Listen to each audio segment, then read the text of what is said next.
A fairy tale about two native houses, a therapeutic fairy tale.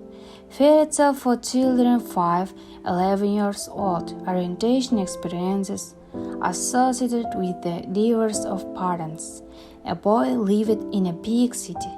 When he was very young, his mom and dad lived happily and amicably.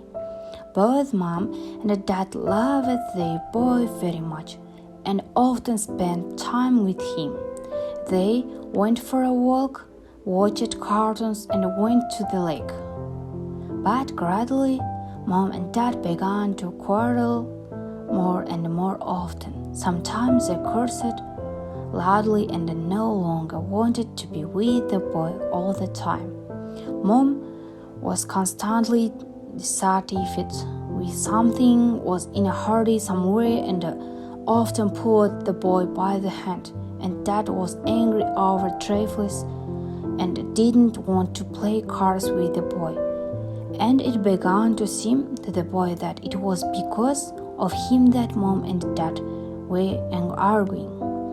Apparently he isn't behaving well.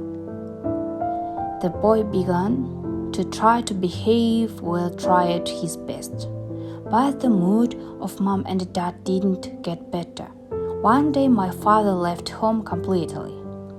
The boy cried for a long time at night, trying to understand what he was guilty of, but without remembering his serious guilt, he fell asleep. Since then, mom and dad began to live separately. The boy stayed with his mother, and his father took him to his place for the weekend. The boy's life was very difficult. He was offended by his parents. He didn't obey his mother. He was capricious with his father. Mom and dad were very upset and tried to pamper their son as much as possible, but it only turned out worse.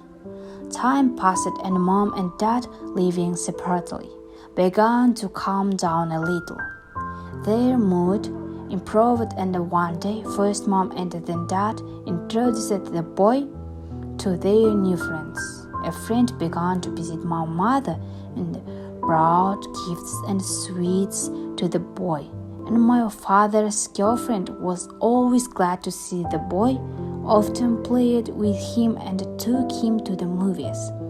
At first the boy was offended. It seemed to him that everyone had forgotten about him, and no one cared that he was suffering. But then he began to like that both mom and dad were in a good mood.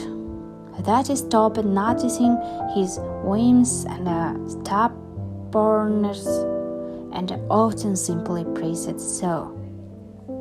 So the boy realized that now he hasn't one, but two native houses, where he is loved and always happy to see him.